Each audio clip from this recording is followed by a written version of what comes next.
Assalamualaikum warahmatullahi wabarakatuh. Dalam video kali ini saya akan melanjutkan sebuah kisah yang berjudul Santet Sang Bernyawa yang melawan ilmu-ilmu hikmah. Dan sebelum saya lanjutkan ke kisahnya, silahkan subscribe dulu untuk yang belum subscribe, karena gratis, tidak merugikan. Dan silahkan ambil tempat yang paling nyaman agar tidak terganggu oleh siapapun. Dan tanpa basa-basi lagi, kita langsung saja ke ceritanya. Aku di sini, Nyai Ageng, bentak lantang suaraku memecah keheningan. Bola api seakan mendengar teriakanku, lalu kembali berputar-putar dengan arah yang membumbung ke atas dan melesat menyerang dengan menebarkan hawa panas yang menyengat. Banaspati adalah sosok iblis yang berwujud bola api. Tentu saja hanya orang-orang tertentu yang mampu mengendalikan Banaspati dan menggunakannya untuk mengirim kiriman santet. Bola api berputar mengelilingi tubuhku, kemudian melesat ke arah atas dan kembali berputar-putar. Dari arah yang sama, dua bola api berukuran lebih kecil melesat dan menyatukan diri dengan bola api yang berekor, yang membuat bola api itu semakin besar dan bertambah panas dan melesat mengarah pada tubuhku. Sudah cukup anak manusia, sekarang saatnya untuk pasrah dan menyerah sebelum senjataku yang berbicara. Jika hari ini adalah takdirku, lakukan saja. Bukan kepadamu aku harus pasrah, apalagi menyerah. Nyalimu besar juga, meski ragamu terluka, luka dalam yang sangat fatal, tapi suaramu masih lantang. Siapapun kamu adanya bukan sesuatu hal yang harus aku takutkan. Bahkan kematian sekalipun tidak akan pernah membuat aku gentar. Manusia sombong, aku ingin melihat apakah kamu bisa melindungi mereka, ujarnya seraya menunjuk ke arah rumah. Bukan aku yang melindungi mereka, karena mereka mempunyai Maha Pelindung yang maha segalanya, dan kamu juga adalah makhluk ciptaannya. Lantas apa yang harus aku sombongkan? Aku hanya menjalani jalan takdirku, dan Gusti Allah menempatkan aku di sini. Semua sudah menjadi skenario Sang Pencipta. Aku ingin tahu apa skenario Tuhanmu jika aku menyerang dirimu, ujarnya seraya melesat dan menerjang dengan keempat tangannya yang menggenggam senjata. Tameng Raga Semakurung tentu sebuah pilihan untuk membendung empat energi senjata yang menderu, mengarah, dan merangsak juga menggempur dari arah yang berbeda. Satu cahaya kebiruan membungkus ragaku menjadi tameng untuk menahan gempuran, meski kedua kaki goyah akibat benturan. Sampai kapan kau bersembunyi di balik tameng ragamu, atau sudah tak ada lagi nyalimu untuk bertarung denganku?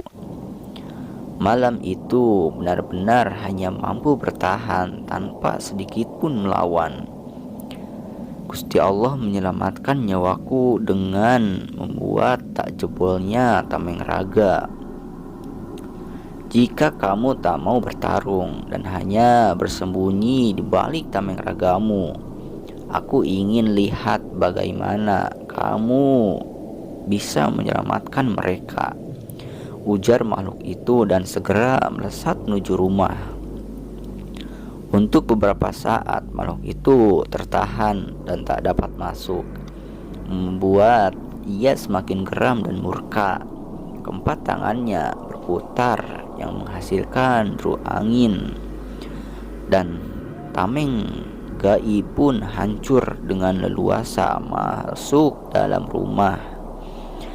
Sadar akan bahaya yang mengancam empat saudara dan dengan menahan sakit akibat gempuran, tubuhku berkelabat masuk dalam rumah.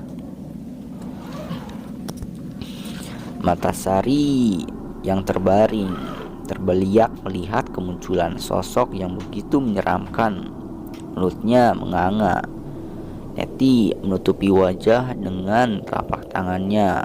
Dadang yang linglung berteriak ketakutan, sementara Irwan hanya mematung melongo. Cepat istighfar, teriakku sambil menendang meja. Suara meja yang terguling sedikit banyak mengembalikan kesadaran mereka. Kang, tolong kami.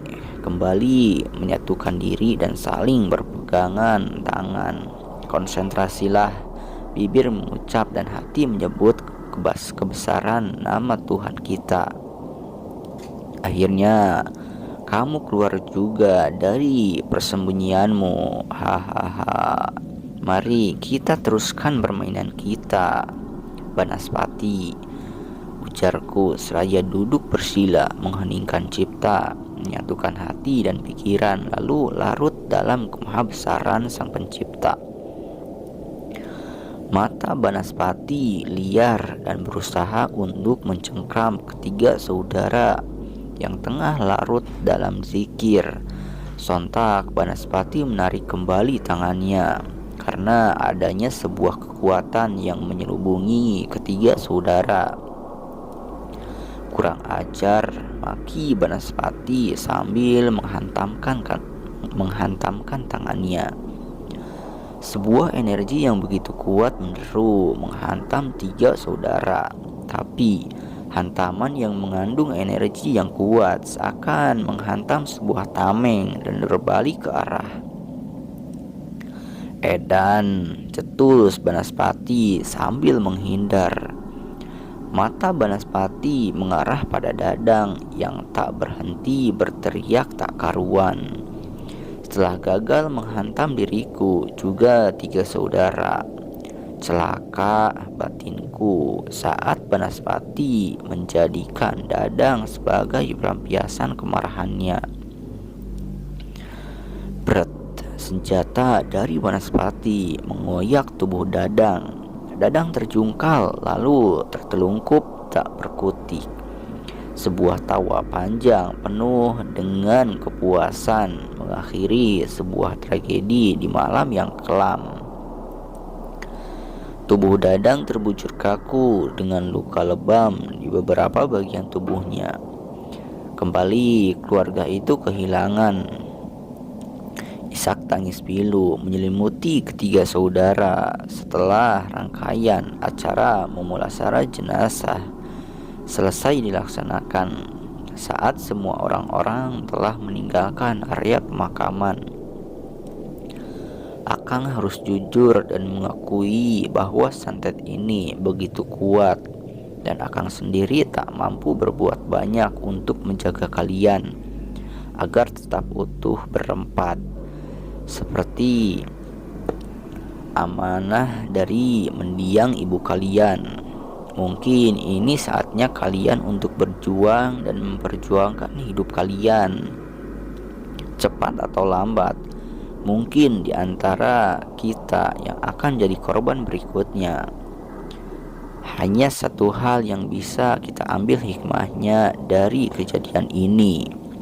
Saat kalian bersama dan menjadi satu, kekuatan itu tak mampu merenggut kalian. Dan Akang ingin kalian tetap bersatu selama Akang tidak bersama kalian. Akang akan pergi meninggalkan kami di saat kami betul-betul membutuhkan Akang, ujar Irwan. Akang sudah berusaha dengan segala kemampuan dan semua pengetahuan Akang. Kalian lihat sendiri, Akang tak mampu menjaga Dadang dan menyelamatkannya. Akang yakin dalam waktu dekat kiriman-kiriman santet itu akan kembali datang. Cepat atau lambat, satu persatu di antara kalian akan menjadi tumbal dari kesaktian sepasang dukun santet itu. Tolong kami, Kang. Kami tahu dari sekian banyak yang mengobati, hanya Akang yang mampu bertahan. Dan yang lainnya, kalau tidak mundur, sakit bahkan menemui ajal di tangan dukun itu. Akang memang bisa bertahan, tapi tak mampu menyelamatkan ibu dan saudara kalian. Mungkin saat ini Gusti Allah masih menyelamatkan kita dari keganasan santet itu. Akang akan pergi ke suatu tempat, dan kalau kalian setuju, Akang akan menitipkan kalian di salah satu pondok pesantren. Insya Allah kalian aman. Di mana, Kang? Dan siapa pengasuh pondok itu? Tanya Neti. Pondok itu salah satu pengasuhnya adalah kawan Akang. Saat sama-sama mondok dulu, Sirna Raga nama pondok itu. Kang Wi, apa tidak secepatnya kita pindah ke ponpes itu? Lemah suara Sari berucap.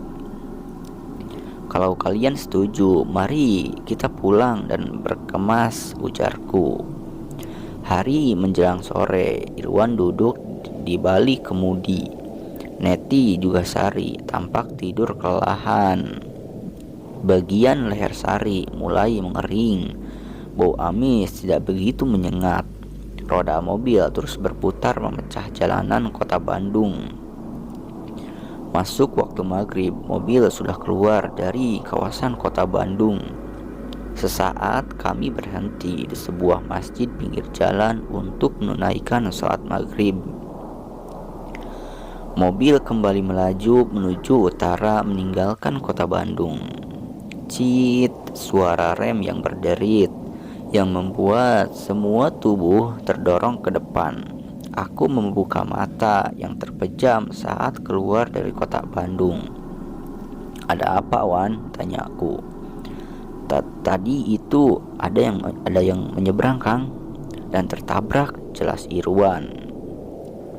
Segera kakiku turun dari mobil untuk memeriksa bagian depan, tapi tak terlihat satupun tubuh yang tertabrak. Begitu juga dengan Irwan. Wan, rehat biar Akang yang setir mobil. Mesin mobil kembali menyala dan kembali melintasi jalanan yang mulai sepi. Tiba-tiba satu tubuh melintas dan sengaja menabrakkan dirinya.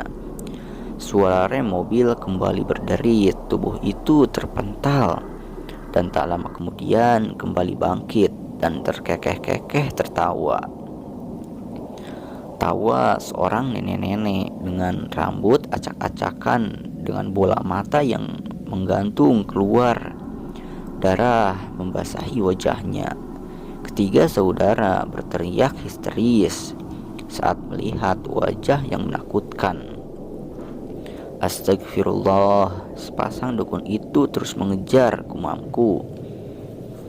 Kita lanjutkan perjalanan dan jangan tidur. Kita masih dibuntuti oleh dukun itu. Terus berzikir, pintaku sambil kembali menghidupkan mobil.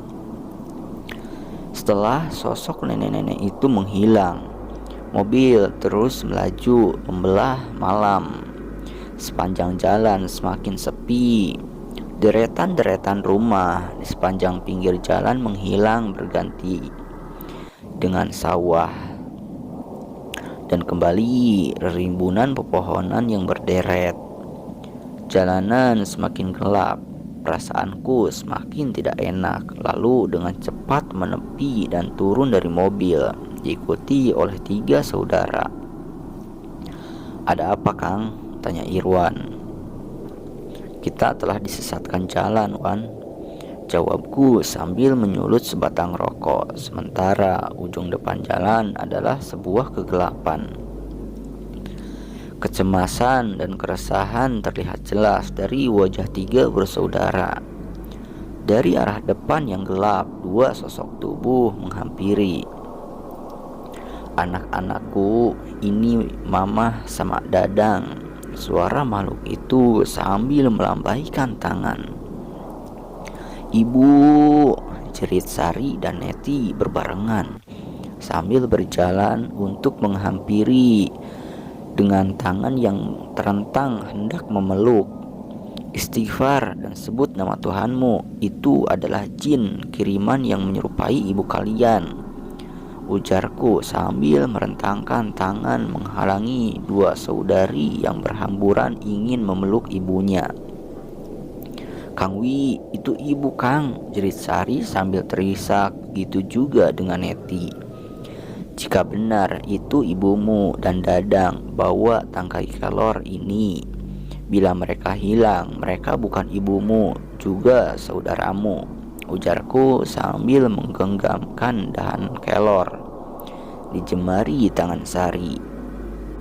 "Ibu," panggil Sari seraya merentangkan kedua tangannya untuk memeluk, diikuti oleh Neti di sampingnya. "Kemarilah nak, peluk ibu." Saat tinggal 2 langkah, dengan cepat Sari menyabetkan batang kelor yang digenggamnya, dan alhasil makhluk itu menjerit kesakitan. Lalu 2 makhluk itu berubah menjadi asap putih dan semakin lama semakin bergulung hingga menunjukkan wujud aslinya. Sari bukan mundur tapi malah kembali maju untuk menyerang dengan kembali menyabetkan batang kelor. Grrrr, terdengar suara geraman diiringi dengan berpindahnya makhluk itu untuk menghindar. Lalu kedua makhluk itu menyerang Sari dari arah kiri dan kanan. Melihat adik bungsunya dalam bahaya, Neti, kakak Sari, dengan cepat menegak air kahuripan yang dimasukkan dalam botol kecil dan menyemburkan ke arah sebelah kanan. Ceras-ceras, sebuah suara terbakar saat air yang disemburkan Neti mengenai badan makhluk hitam berbulu lebat, seraya memadamkan bara api yang membakar bulu-bulu hitam di tubuhnya. Dari arah sebelah kiri, satu sosok yang sama menyerang dengan 2 cakarnya. Satu gerakan cepat dari tangan Sari yang mengibaskan batang kelor hingga tak ayal terjadi satu benturan. Tubuh Sari limbung dan langkahnya terjajar ke belakang, sementara makhluk hitam itu memegangi tangannya yang terbakar serta menggeram dan kembali menerjang ke arah Sari yang hilang keseimbangan. Neti kembali menyemburkan air dari mulutnya untuk menahan serangan makhluk itu. Makhluk hitam terkesiap saat tahu ada semburan air yang berhawa panas tengah menyerangnya, dengan cepat menjatuhkan tubuhnya guna menghindari serangan. Namun Sari yang sudah kembali pada posisi kembali menyerang dengan sebetan-sebetan dahan kelor hingga memaksa makhluk itu harus bergulingan menghindar, kemudian lenyap melarikan diri. "Ini yang Akang inginkan, agar kalian berani melawan dan mengalahkan rasa takut." Sari hanya berpikir bahwa makhluk-makhluk itu yang selama ini mengganggu juga menyakiti. Keberanian itu muncul saat kita dicekam rasa takut dan juga rasa sakit. Mungkin betul yang Akang bilang bahwa sudah waktunya untuk kita bersatu dan melawan. Menang atau kalah itu urusan nanti. Ada baiknya kita melawan daripada mati sia-sia, ungkap Sari seraya menarik napas. "Setuju, hebat," ujarku seraya mengangkat 2 ibu jari. Suasana tetap hening dan gelap. Setelah menunggu beberapa saat, 2 makhluk itu tak datang kembali. Nur cahya sekar niwang, nur cahya gilang gumilang, cahya hirup. Nah, jadi nyampurnakeun angkeb poek mongkleng, sirna kapanguasa Gusti, orai lali anu datang nampi maung belang anu datang depa rep-rep.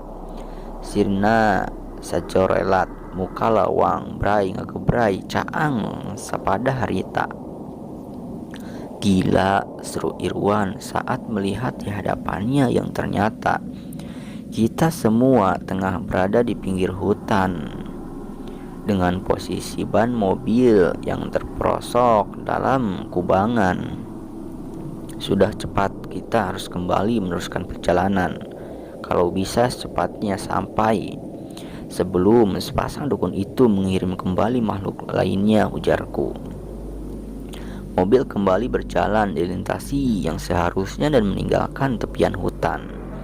Dar, sebuah ledakan terdengar disusul mobil yang oleng tak beraturan.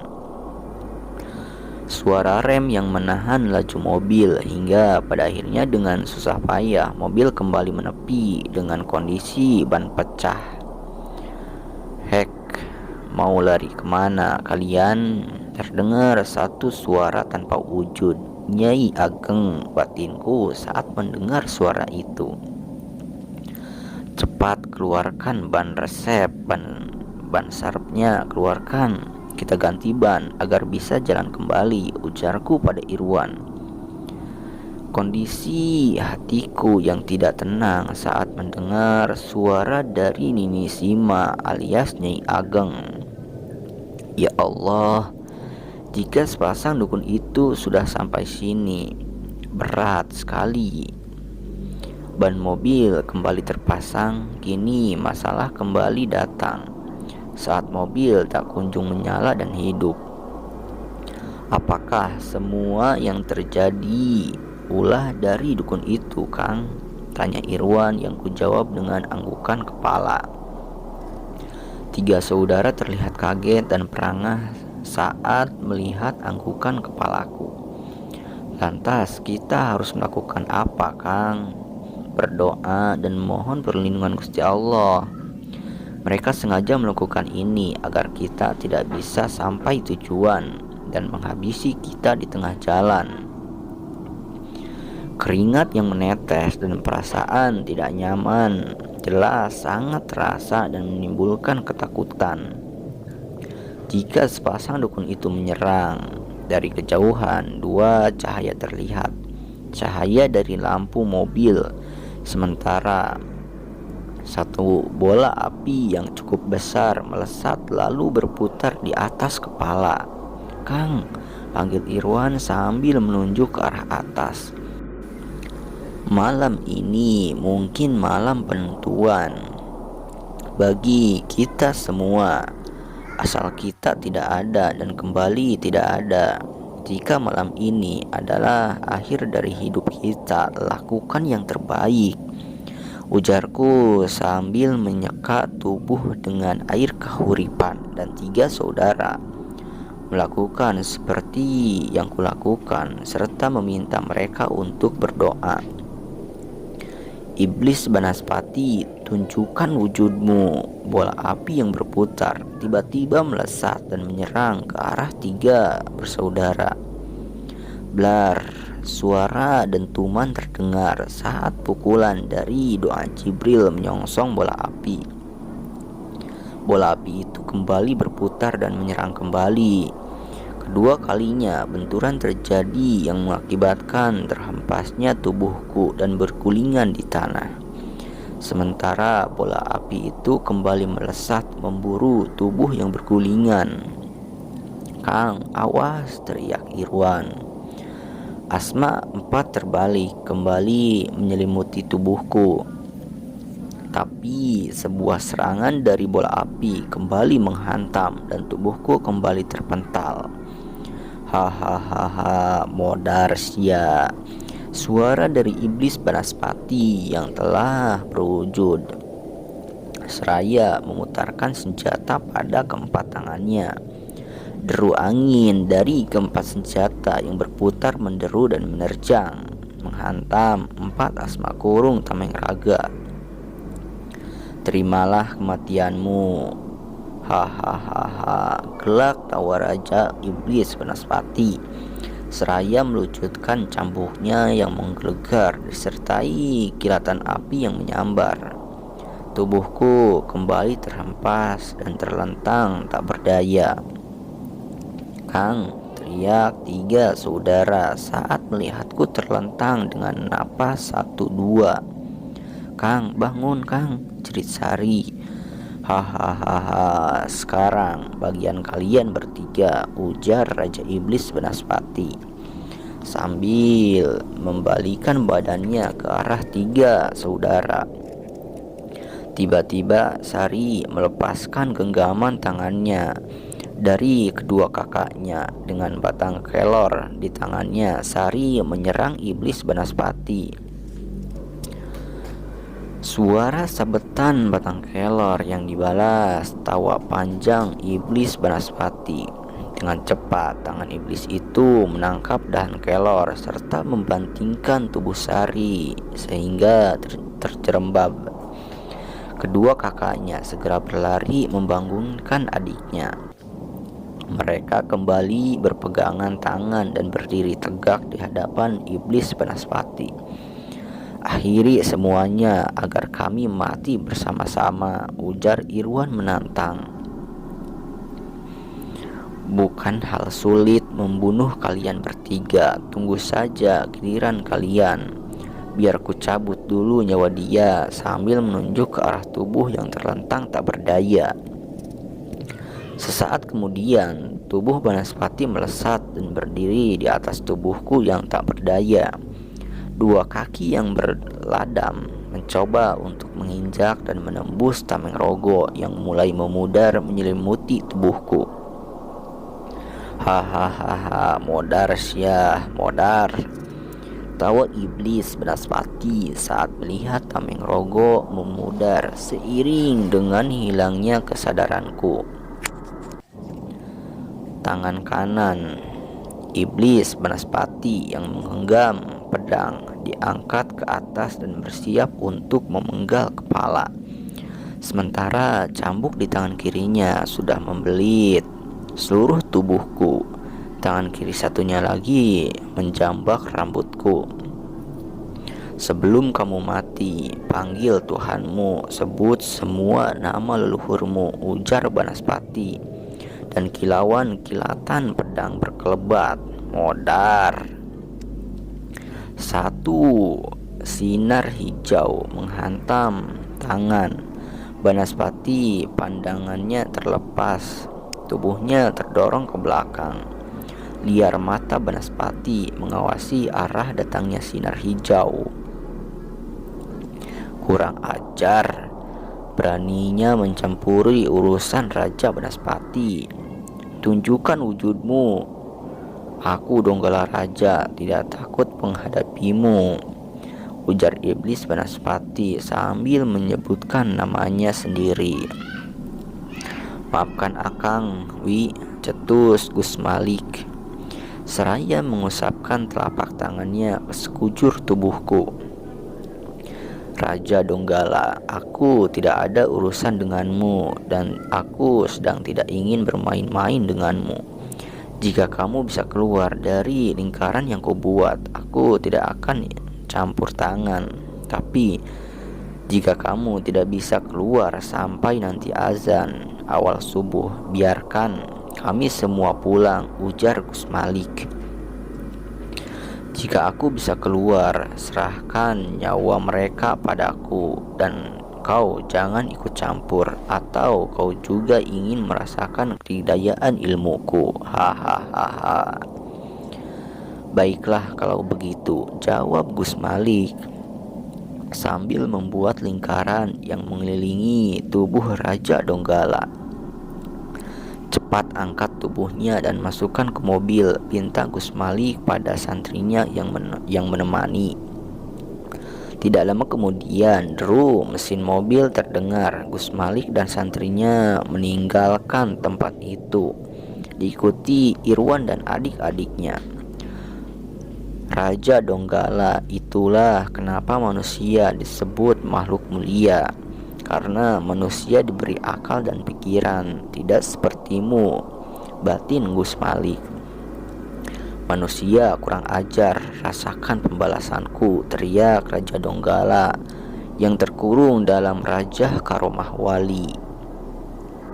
Untuk ceritanya segini dulu, nanti saya lanjutkan lagi.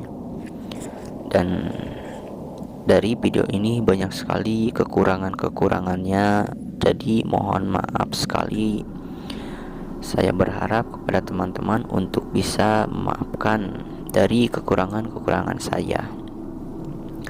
Dan saya meminta kepada teman-teman untuk doa, support, dan dukungan supaya channel ini bisa berkembang. Amin ya robbal alamin. Sekian dari saya. Wassalamualaikum warahmatullahi wabarakatuh.